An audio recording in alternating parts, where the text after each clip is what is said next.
लोकसभा चुनाव के बाद हिंसा को रोकने के लिए पश्चिम बंगाल में तैनात रहेंगे केंद्रीय अर्धसैनिक बल के जवान। राज्य की 3 लोकसभा सीटों पर पहले चरण का मतदान शुक्रवार को होगा। इससे पहले चुनाव आयोग ने राज्य में चुनाव बाद हिंसा को रोकने के लिए कदम उठाए हैं।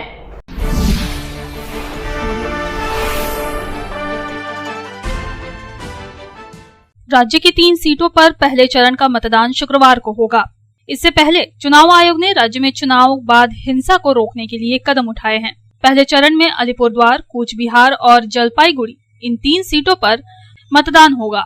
हालांकि चुनाव के बाद भी इन 3 लोकसभा क्षेत्र में सेंट्रल फोर्स रहेगी। चुनाव आयोग के मुताबिक चुनाव बाद हिंसा को रोकने के लिए उन 3 केंद्रों पर सेंट्रल फोर्स की 2-2 कंपनियों की कुल 6 कंपनियां तैनात की जाएंगी।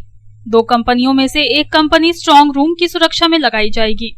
एक अन्य कंपनी ये सुनिश्चित करेगा कि चुनाव के बाद प्रत्येक केंद्र पर कानून व्यवस्था बनी रहे। दूसरे चरण के मतदान में केंद्रीय बलों की तैनाती को लेकर राज्य के मुख्य निर्वाचन कार्यालय ने सोमवार को बैठक की। चुनाव आयोग की ओर से ये जानकारी दी गई है। चुनाव आयोग ने ये भी कहा कि पहले चरण की तरह दूसरे चरण में भी बूथ पर 100% केंद्रीय बल के जवान तैनात रहेंगे। दूसरे चरण का मतदान 26 अप्रैल को होगा। दूसरे चरण में कुल 272 कंपनी केंद्रीय अर्धसैनिक बल के जवान तैनात रहेंगे। चुनाव आयोग ने कहा कि इनमें से 73 कंपनियां दक्षिण दिनाजपुर में तैनात की जाएंगी।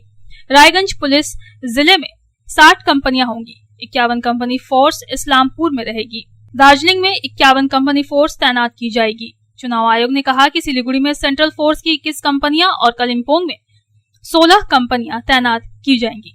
गौरतलब है कि 1 मार्च से राज्य में चरणबद्ध तरीके से सेंट्रल फोर्स के जवान आ रहे हैं। पहले चरण में केंद्रीय बलों की 100 कंपनियां आई थी और 7 मार्च को दूसरे चरण में 50 कंपनी सेंट्रल फोर्स पहुंची थी। अब तक राज्य में केंद्रीय अर्धसैनिक बल की कुल 299 कंपनियां आ चुकी हैं।